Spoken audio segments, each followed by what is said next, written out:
What do a shoebox, a dog named Pickles, and the Maracana Stadium have in common? They all are part of the story of a World Cup trophy. A trophy that was stolen and has Brazil in its history.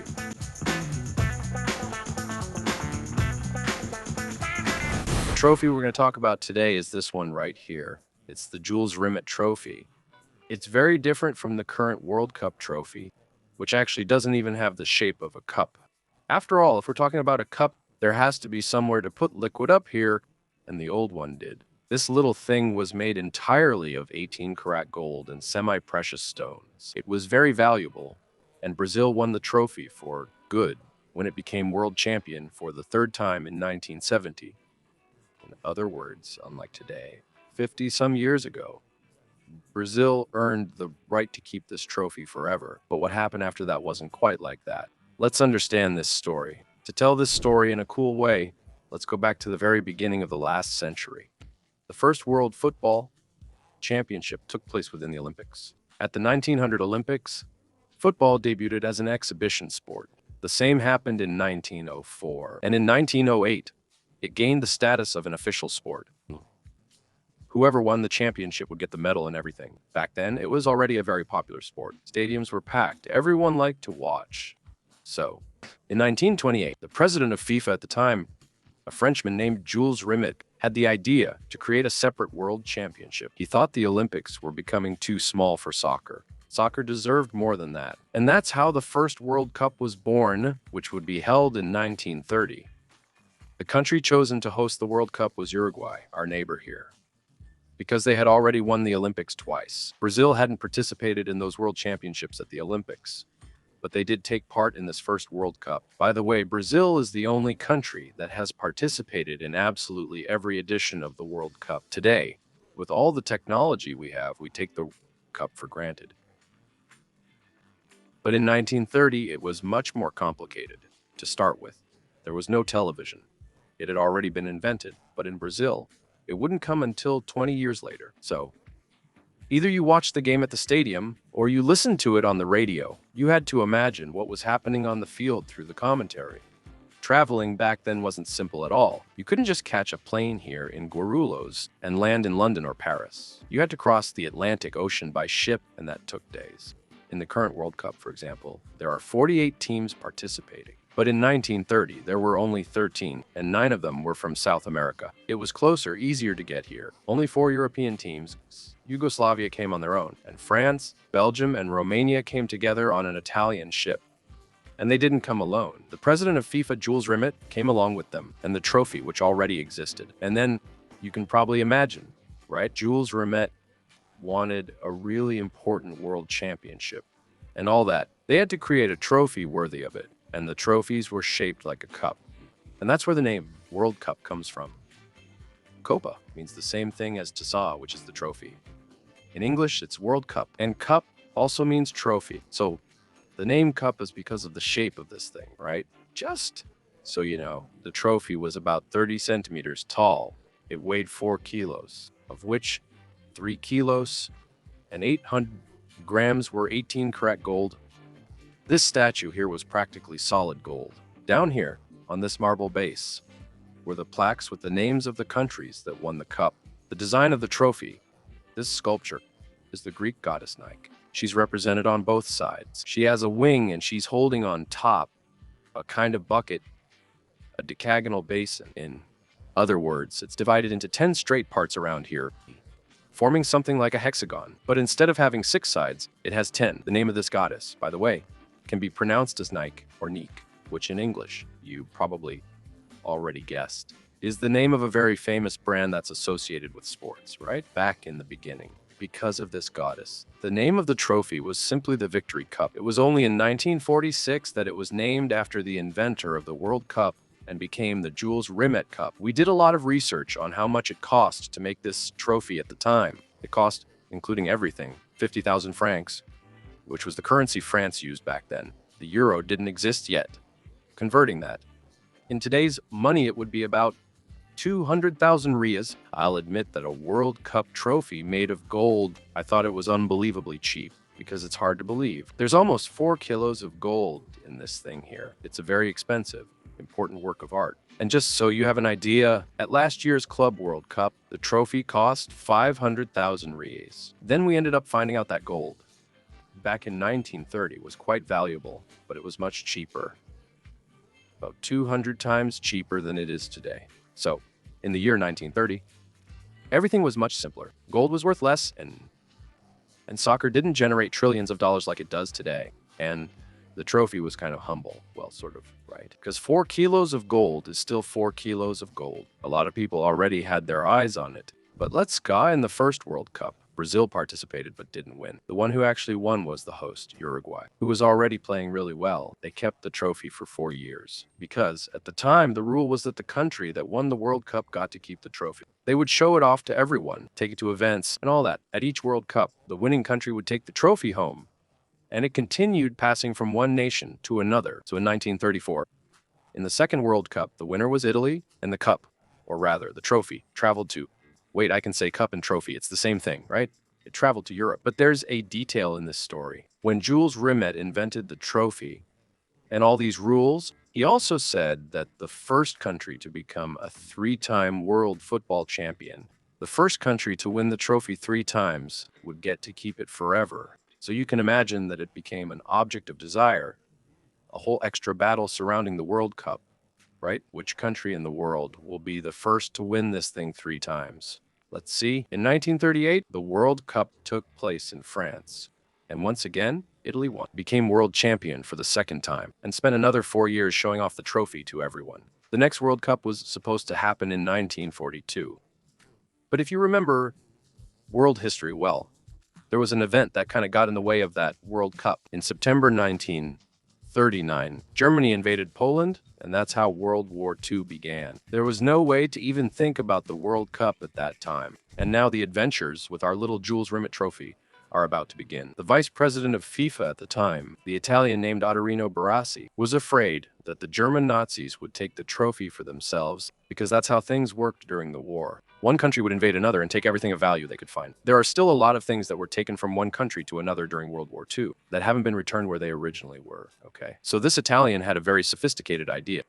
He went to Rome to the vault where the trophy was kept. After all, Italy still had it, right? Because they had won the last World Cup. He put the trophy inside a shoebox and hid it under his bed. I think he thought no one would look there. It was the best he could do at the time. Anyway, that was the first disappearance of the Jules Rimet.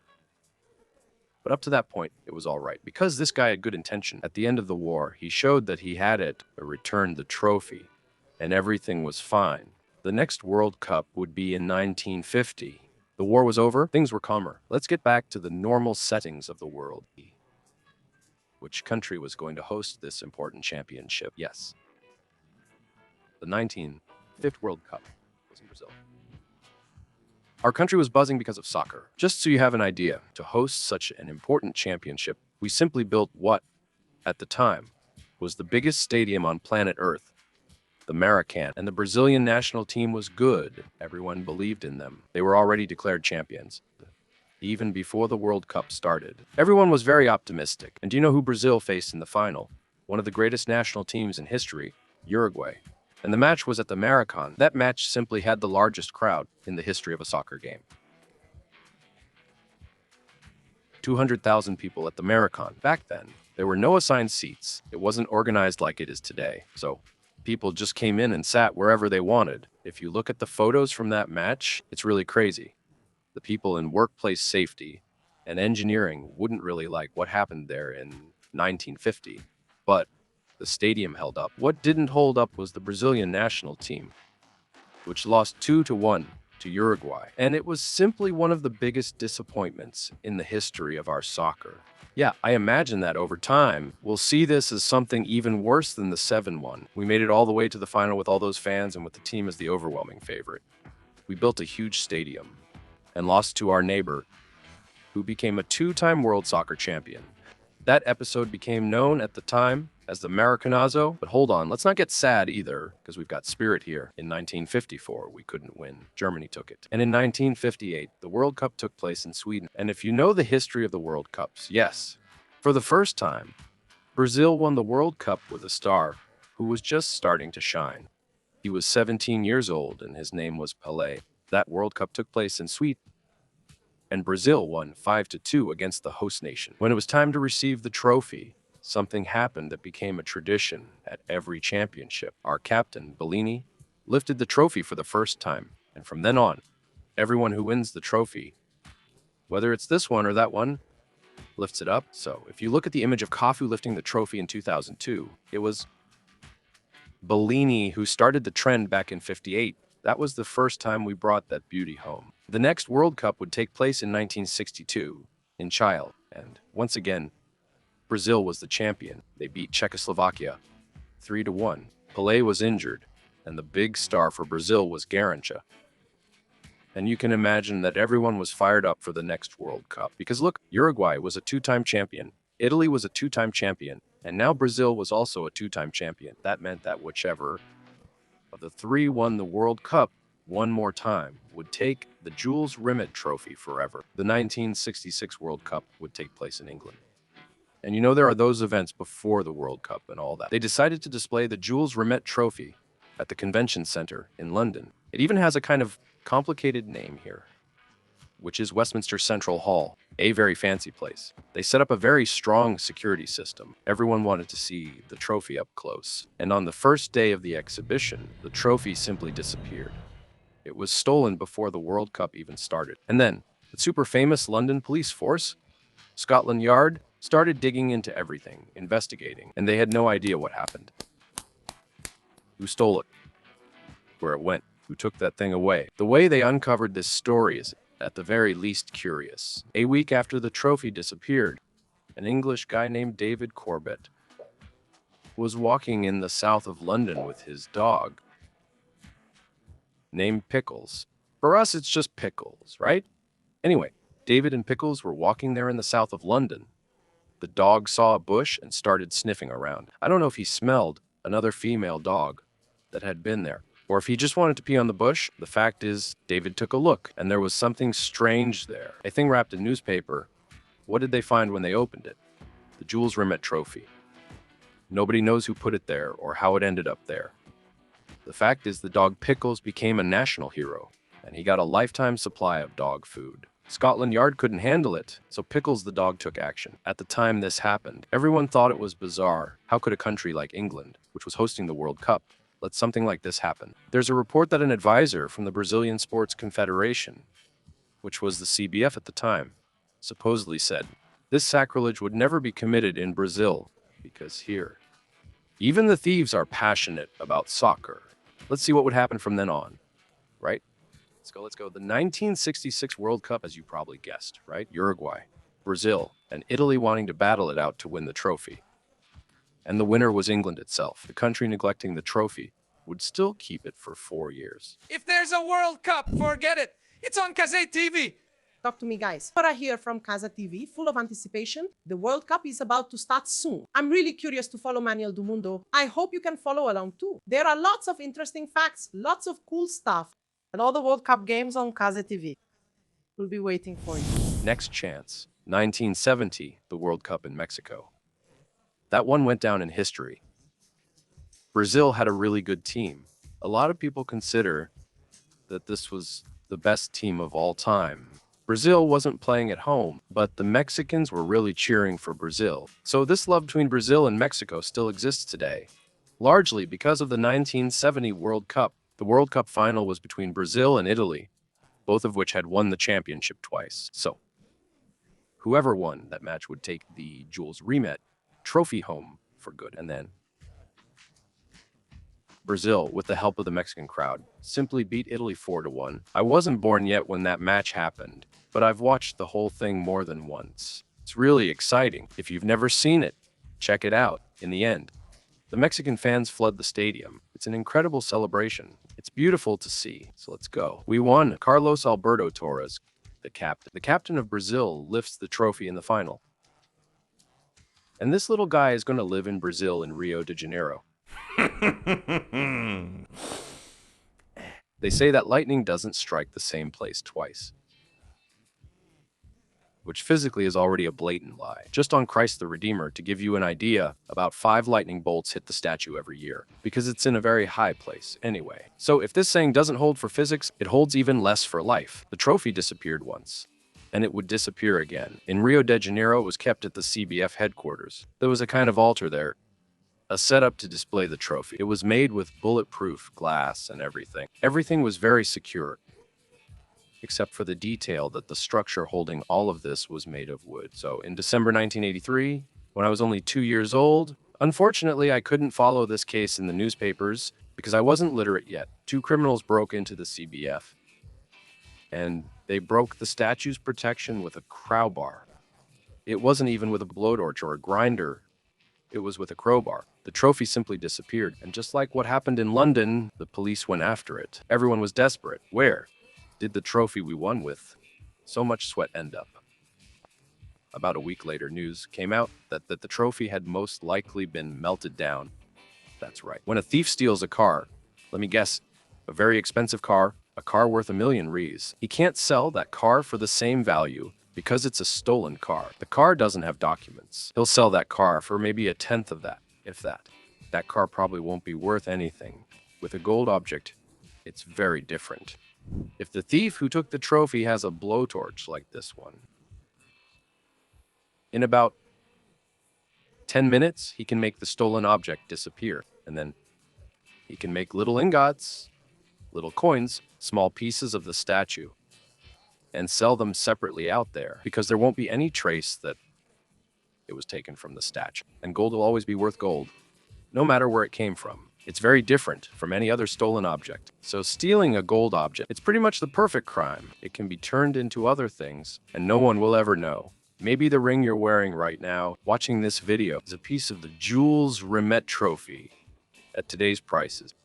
An object weighing 3 kilos and 800 grams and 18 karat gold, it would be worth about 2,100,000 reais. That's a lot for an object you can fit under your arm, right? They investigated this case a lot, and 4 men were convicted for the crime. Among them was an employee of the CBF who supposedly planned and facilitated the theft, and an Argentine goldsmith who supposedly melted down the trophy. With our football rivalry, maybe he even enjoyed it, right? But I'm talking here, maybe that's why we use these slippery verbs, where you talk without really saying anything, because nobody knows exactly what happened. We never found any trace of it, and even those people who were arrested, they never really confessed. They never said it outright, what really happened. So in the end, we know that these people were involved in the crime, but the trophy itself, no one ever found out what happened to it. Since 1983, it doesn't exist anymore.